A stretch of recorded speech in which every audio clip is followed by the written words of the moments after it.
Hello everyone, I am Arpita. Welcome to room to geography. तो आज हम डिस्कस करेंगे डिफरेंट कंपोनेंट ऑफ फोल्ड। तो पिछले वीडियो से हमने folding and faulting related topic जो है वो स्टार्ट किया है। फोल्ड क्या है, फॉल्ट क्या है, डिफरेंस दोनों के बीच में क्या है, वो हमने डिस्कस कर दिया है। आज हम डिस्कस करेंगे फोल्ड जो है, मतलब फोल्डिंग जो है, उसका जो डिफरेंट टाइप ऑफ कंपोनेंट है उसके बारे में मेनली आज हम डिस्कस करेंगे। तो ये बहुत इंपॉर्टेंट है। यहाँ पे बहुत सारी इंपॉर्टेंट चीज है, जैसे एंटीक्लाइन है, सिनक्लाइन है, anticlinorium, synclinorium, limb, axial, plane, dip strike. ये दो तो सबसे ज्यादा इंपॉर्टेंट है, ये भी सबसे ज्यादा इंपॉर्टेंट है। दोनों के बीच में डिफरेंस क्या क्या है, तो बहुत सारे डिफरेंस भी यहाँ पे है फोल्डिंग एंड फॉल्टिंग के अंदर, तो वो हम एक साथ अलग से डिस्कस करेंगे डिफरेंस। तो एट फर्स्ट है एंटीक्लाइन। हमने यहाँ पे देखा एंटीक्लाइन एंड सिनक्लाइन। तो डेफिनेशन में हमने क्या कहा था, फोल्डिंग के डेफिनेशन में दोनों साइड से यहाँ पे कंप्रेशनल फोर्स जो है काम करता है, एंड एक बीच का एक मिडिल पॉइंट है, एक पॉइंट में आके दो जो पार्ट है, कुछ पार्ट ऊपर उठ जाता है, कुछ पार्ट नीचे चले जाते हैं। तो ऐसे ही फोल्ड का जो काम है वो होता है। तो अपफोल्डेड जो रॉक बेड होता है उसको हम कहते हैं एंटीक्लाइन। तो जो पार्ट ऊपर उठता है, ठीक है, फोल्ड की वजह से दोनों साइड से जो प्रेशर है उसके वजह से लैंड जो है ऐसे कंप्रेस हो गए, तो उसके वजह से कुछ पार्ट ऊपर उठ गए, कुछ पार्ट नीचे आ गए। तो जो रॉक बेड ऊपर उठा है उसको हम कहते हैं एंटीक्लाइन, ठीक है। एंड सिनक्लाइन क्या है, the downfolded rock bed due to compressive force caused by horizontal tangential force are called syncline. And जो पार्ट नीचे आ गए हैं उसको हम कहते हैं सिनक्लाइन। तो ये बहुत इजी है। ऊपर का जो पार्ट है वो है एंटीक्लाइन, एंड जो पार्ट नीचे आ गया है वो है सिनक्लाइन। मतलब माउंटेन टाइप का, रिच टाइप का जो पार्ट है वो है एंटीक्लाइन, एंड वैली टाइप का जो पार्ट है वो है syncline. To like forming which bed on either side incline together towards the middle part. तो यहाँ पे लग रहा है ऐसे कि दोनों पार्ट जो है दोनों साइड में है ऊंचा जो पार्ट, एंड आके मिडिल पार्ट में दो एक साथ मिल रहा है। तो नीचे का जो पार्ट है वो है सिनक्लाइन, सिंक हो गया है, एंड एंटीक्लाइन है ऊपर का जो पार्ट है वो। नेक्स्ट क्या था, नेक्स्ट है anticlinorium. Anticlinorium refer to those folded structure in the region of folded mountain where there are a series of minor anticline. तो एक साथ बहुत सारे एंटीक्लाइन यहाँ पे दिखा जाता है। माइनर एंटीक्लाइन, छोटा छोटा एंटीक्लाइन यहाँ पे दिखा जाता है, and synclines within one extensive anticline. तो एक बड़ा एंटीक्लाइन के साइड में ही बहुत सारे छोटा छोटा एंटीक्लाइन एंड बहुत सारे छोटा छोटा सिनक्लाइन एक साथ दिखा जाता है। इमेज में अगर हम देखेंगे तो ये है एंटीक्लाइन। हमने कहा था ऊंचा जो पार्ट है वो है एंटीक्लाइन, तो ये है पूरा एंटीक्लाइन का पार्ट। तो इसके अंदर क्या हो रहा है, यहाँ पे छोटा छोटा माइनर सिनक्लाइन एंड एंटीक्लाइन एक साथ करके है। एक बड़ा एंटीक्लाइन के अंदर माइनर सिनक्लाइन एंड एंटीक्लाइन एक साथ करके है, तो इसको हम कहते हैं एंटीक्लाइनोरियम, ठीक है। Due to difference in the intensity of compressive force, such structure are formed. Mainly compressional जो force है उसके intensity के difference की वजह से ये ऐसा टाइप का जो लैंड है वो फॉर्म होता है। इसको हम फैन फोल्ड भी कहते हैं। जब हम टाइप्स डिस्कस करेंगे तब उसके अंदर ये आएगा। अब है सिनक्लाइनोरियम। सिनक्लाइनोरियम सेम लाइक एंटीक्लाइनोरियम, ये सिनक्लाइन के अंदर होता है।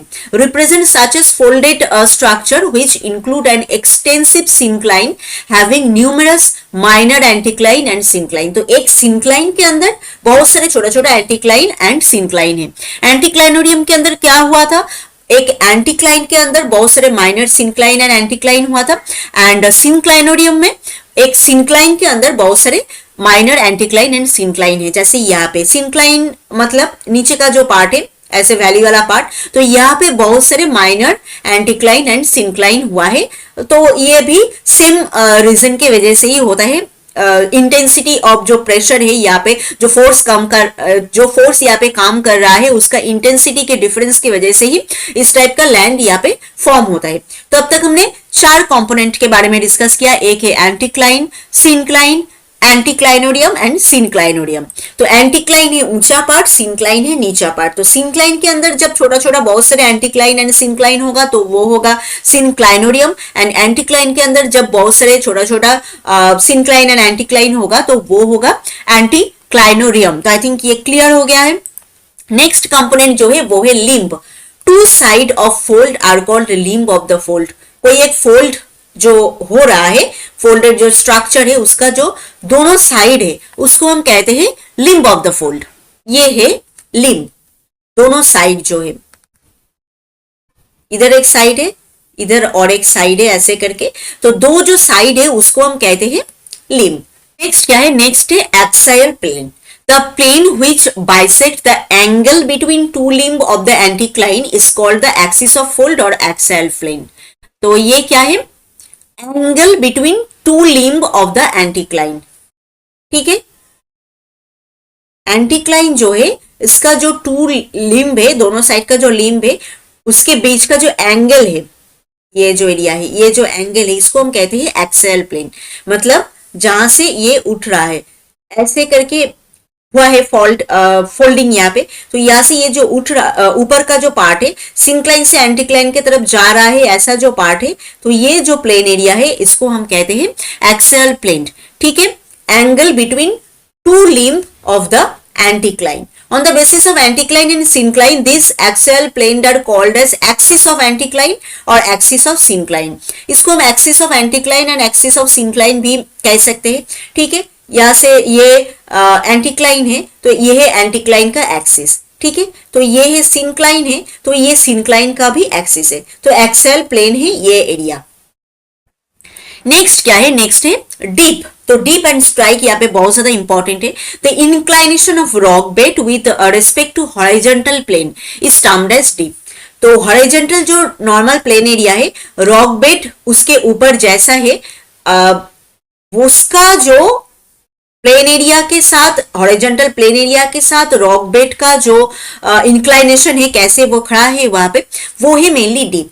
Deep gives the following information, direction of maximum slope down a bedding plane. Horizontal area से जो लैंड एरिया है वहां पे उसका डायरेक्शन का किस तरफ है, एंड मैक्सिमम स्लोप यहाँ पे कितना है वो यहाँ पे हम जानते हैं from dip. The angle between the maximum slope and the horizontal plane. तो मैक्सिमम जो स्लोप है उसका एंड हॉरिजॉन्टल जो प्लेन है दोनों के बीच में एंगल कितना है वो भी हम डीप से ही जानते हैं। इमेज में अगर हम देखेंगे तो ये है हॉरिजॉन्टल प्लेन एरिया एंड ये जो रॉक बेड है ऐसा है, तो ये है एंगल एंड किस तरफ इसका डायरेक्शन है वो भी हम यहाँ से जानते हैं, एंड प्लेन एरिया के साथ रॉक बेड का जो एंगल है वो भी हम यहाँ पे जानते हैं। ये रॉक बेड ऐसे गए हैं, ऐसे हिल स्लोप ऐसे हुआ है, तो यहाँ पे इसका एंगल कितना है प्लेन एरिया के साथ वो हम डीप के द्वारा ही जानते हैं।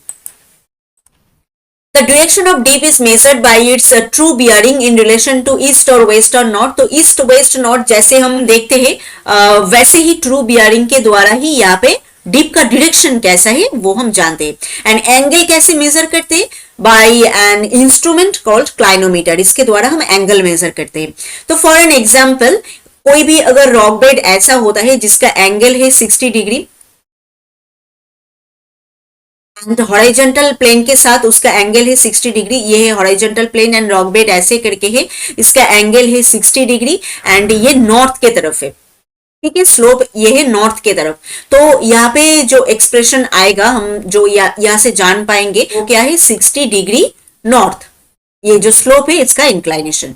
तो समझ में आया है डीप क्या है, मेनली हॉरिजॉन्टल जो प्लेन एरिया है उसके ऊपर रॉक बेड कैसे खड़ा है, कितने एंगल में है, कौन से डायरेक्शन में है, वो हम जानते हैं डीप के द्वारा। अब है strike. The strike of a inclined bed is the direction of any horizontal line along a bedding plane। horizontal जो line है कोई एक bedding plane का, direction of deep is always at right angle to the strike। strike के right angle में ही हमेशा deep का direction होता है। तो ये जो land area है यहां से यहाँ तक ये जो direction है ये है strike एंड deep का direction हमेशा इससे right angle में होता है, ऐसे होता है डीप का डायरेक्शन। मतलब हॉरिजॉन्टल प्लेन के साथ लैंड ऊपर का जो रॉक बेड है उसका जो प्लेन एरिया का जो डायरेक्शन है वो ये mainly strike and horizontal plane के साथ कौन से एंगल में वो है मेनली डीप। तो इस इमेज में अगर आप देखोगे तो अच्छे से समझ में आएगा। तो ऐसे करके लैंड है यहाँ पे एंड हॉरिजॉन्टल प्लेन एरिया ऐसा है, ये है horizontal plain area. Horizontal plain area के साथ पूरा जो लैंड का जो डायरेक्शन है वो है स्ट्राइक, तो ये है स्ट्राइक, ऐसे है हॉरिजॉन्टल प्लेन तो ये है स्ट्राइक एंड डीप कैसा होगा, हॉरिजॉन्टल प्लेन के साथ ये लैंड एरिया कौन से एंगल में खड़ा है यहाँ पे, तो ये है डीप, एंड इसका जो स्ट्राइक के साथ डीप का जो डायरेक्शन है वो हमेशा होगा राइट एंगल में, क्योंकि स्ट्राइक जो है हॉरिजॉन्टली प्लेन एरिया है, तो डीप का डायरेक्शन हमेशा यहाँ पे राइट एंगल में होगा। तो आई थिंक आपको डीप स्ट्राइक ये समझ में आया है, ये बहुत इंपॉर्टेंट कंपोनेंट है यहाँ पे फोल्डिंग के अंदर।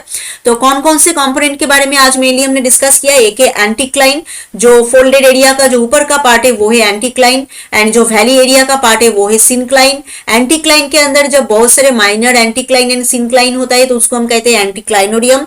सिनक्लाइन के अंदर जब बहुत सारे माइनर एंटीक्लाइन एंड सिनक्लाइन होता है तो उसको हम कहते हैं सिनक्लाइनोडियम। लिम्ब है, दोनों साइड का जो पार्ट है उसको हम कहते हैं लिम्ब, एंड एक्सेल प्लेन, जिस प्लेन से एंटीक्लाइन ऊपर उठा है उसको हम कहते हैं एक्सेल प्लेन, मतलब साइड का जो लिम्ब एरिया है उसको। एंड डीप एंड स्ट्राइक तो हमने अभी यहाँ पे डिस्कस किया ही है। तो आई थिंक आज का ये पार्ट आपको समझ में आया है, ये बहुत इंपॉर्टेंट एक टॉपिक है फोल्डिंग के अंदर। तो if this video is helpful to you then please subscribe room to geography. मिलते हैं और एक नए वीडियो में और एक नए टॉपिक के साथ। Thank you.